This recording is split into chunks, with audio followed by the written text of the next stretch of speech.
Hello, everyone. What an honor it is to be in this room amongst all of these people who believe in the power of women in sports and what we can do to really change women's beliefs in Canada. So I'm so honored to be here. Thank you to Kruger Products, to Susan, Christina, and their team for having me represent Kruger and just telling my story about how sport and Kruger Products has truly changed my life. My story began when I was a little girl, and I was that shy little girl who would face the wall when anybody came in the room and wouldn't talk to anybody. So my parents put me in all sports, every sport imaginable, just trying to find a place where I belonged. And it was curling where I really found that place. I joke with my husband now because going to a curling rink is actually like going to a spa for me. I feel like I'm home, and it's very much more economical than going to the spa. But for me, it was a place where for the first time in my life, I actually felt like I had a home. And that's what sport did for me. I never felt like I had friends or that I belonged, and finally I was a part of a team and I gained confidence. But I curled because I loved it. I loved the smell of the ice and I loved everything about it. And I always say that we have all of these youth who believe in sports and they believe that they can do anything. And as we get older, pessimism sets in, and all of a sudden we believe that dreams aren't possible anymore. But when I go back to the curling club and I smell that ice and I can smell what the curling club smells like, and most people probably wouldn't think it smells very good, I feel that anything is possible because that's where my childhood dreams began. And that's the power of sport. But when I began, there was really no Scotties Tournament of Hearts. I'm aging myself, but there wasn't. And so I just did it for the love of the game, the smell of the ice, the feeling of being out there. And I'm often asked, who was my role model when I grew up? Who did I want to be? And it's always a man, because I didn't have any female role models to look up to. But then Kruger Products came along, and they believed in women in sport. 43 years ago, they invested in women's curling when it was not cool to invest in women's curling. They put their brand behind it. They allowed all Canadians to believe that we as female curlers have set product to sell. And they convinced TSN and Curling Canada that they would partner with us, and we were on TV. So we went from a sport where nobody knew really that women curled to all of a sudden being front and center and on TV 43 years ago. And to this day, we've seen women's curling evolved and grown, and now our television numbers actually outdraw the men most of the time.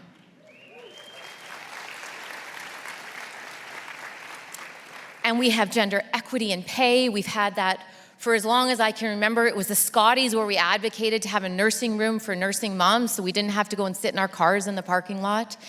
We've evolved, we've grown. And not only has Kruger Products believed in gender equality in terms of equal prize money, but they wanted us to be authentically us. They never asked us to change. They never asked us to do anything other than being authentically us and doing what we love to do. But they also gave us this little prize. Instead of a silver plaque, we got jewelry, which I'm all wearing today. I'm sparkling. They allowed us to sparkle and to show it off. So not only do we have the same prize money as the men, we also get jewelry. So thank you, Kruger. And it was a statement piece that we could go and talk about the importance of women's sports. And I'm going to share one small story before I leave. I've recently announced my retirement from curling, and I was, doing a lot of reflecting over the last year or so and just wondering, what was the impact I had? What am I going to miss the most? And I realized as I was retiring was actually the fans I was going to miss the most. And I never thought, here's this shy kid who couldn't even look at anybody in the eyes saying they're going to miss the fans the most. But curling and Kruger and being on the world stage gave me confidence to go and get my law degree and become a lawyer and do things I never ever dreamed possible or would have ever imagined doing. So I share this story of this young girl who came up to me because she wanted to say thank you to me as I was retiring. So she came to one of my events and she said, "You won't remember, but we met 12 years ago at a curling event."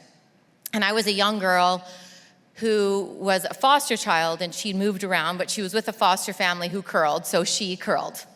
So off they came to the Scotties, and she came to meet me at the end of the one game, and I signed something for her. And I don't remember her or signing this, and I just told her, always believe in yourself and dream big, and that's what I wrote on her picture.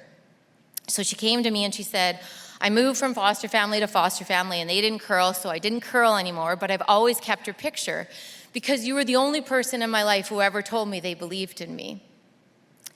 And I just wanted to tell you that it sat on my desk and I looked at it every day, and I've just been accepted into medical school. So sport goes beyond sport. And when I sat back and I thought about what curling meant to me, it's that if we can leave a legacy, if we can leave something where we inspire others to just be their best possible selves, to believe that anything is possible, to just go after and just try to embrace the life to the absolute fullest, then we've done our job. And today in this room, you're giving females and women a platform. And Kruger Products did that 43 years ago to allow me to have a platform and other curlers so that we could inspire, so that we could believe in others, so that we could believe in ourselves and that we could try to achieve our dreams. So thank you, Kruger Products, for believing in women. Thank you for all of you for being in this room, for supporting women in sports. And I can't wait to see what's to come next. Thank you very much.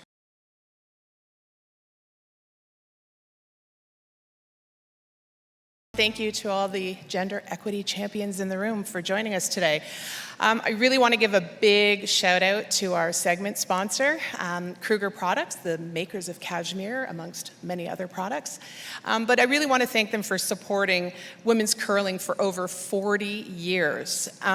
It gave us the opportunity as fans to enjoy and appreciate the performances of curlers like Jennifer and her teammates. So, you know, it feels like we're at a real crossroads right now. But I do want to mention, Jennifer said something about the amount of people that watch women's curling, and when I was at TSN, I can tell you that more often than not, the women's curling had much higher viewership than the men's, but, you know, no one watches women's sport. But we are at a tipping point right now for women's sport in Canada. As Eva said, we've got the PWHL that didn't just launch. I mean, they launched with a bang. They had record audience after record audience. The content has been consumed on every platform, and the fans bought all the merch. So we really showed up. Canada's finally going to have a professional women's soccer league, long awaited, that is going to launch. Northern Super League will be launching in April next year, so stay tuned for that. And the momentum just continues. We recently had Mr. Larry Tannenbaum and Teresa Resch announce that Toronto is finally going to have a WNBA team in 2026. But a gentle reminder that despite all that growth, we are 100 years behind men's sports, so we do still have a bit of catching up to do. Another fun fact, that the reason certainly that Leanne and I are here today, and you'll hear from our friend Courtney as well, but the reason we're here is we were asked for some feedback because we'd attended the previous two conferences. And we really felt that there was so many smart people in the room that we weren't actually engaging. And so that's part of the reason why we're here and why you all are going to be put to work shortly. Leanne? That's right, Nathalie. What a time it is to be watching equity in sport. And yet, we all know there's a very long way to go. Transformation takes an idea, the courage to believe in that idea, and a whole lot of energy and resource to make it happen. Change is definitely not the path of least resistance, and yet I believe we can use our resistance as our superpower. You are all here in this room because you had a curiosity, maybe a curiosity in exploring your own resistance to the status quo in sport. Well, the good news is you're all going to be able to explore some of these challenges in sport with your table mates. This is a working lunch. This will lead to an idea that may lead to collective courage to believe in that idea, which may just lead to the energy and resource to make that idea happen and implement change. See how it all works? A quick personal example is when I was the executive director of the Canadian Olympic Foundation, I was in Sochi, and I looked at the Olympic team, and there were 2 visible minorities. And I said to myself, and also to Sport Canada, this is not the Canada that I represent. So we went to work on building a program called Training Ground.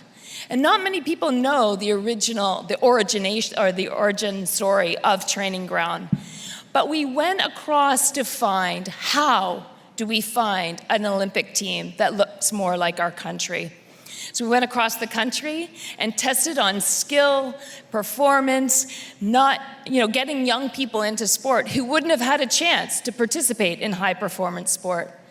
And RBC stepped up and invested in sports, similar to National Bank investing in tennis, similar to Scotties Kruger investing in curling. We found investment for these young people. And I don't know if any of you have been watching the Olympics in the last week and a half or so, but Training Ground now represents so many of the athletes on the Olympic team, and the team is more reflective of our country. That's the idea that we're looking for. So Courtney is going to tell you what's about to happen to you over lunch. All right, everybody. Mike's a little short for me, but it's all good. On your tables, you're going to have some cards like these. Here's a card for you. On the first side is a bit of a conversation starter, just something to get the juices flowing.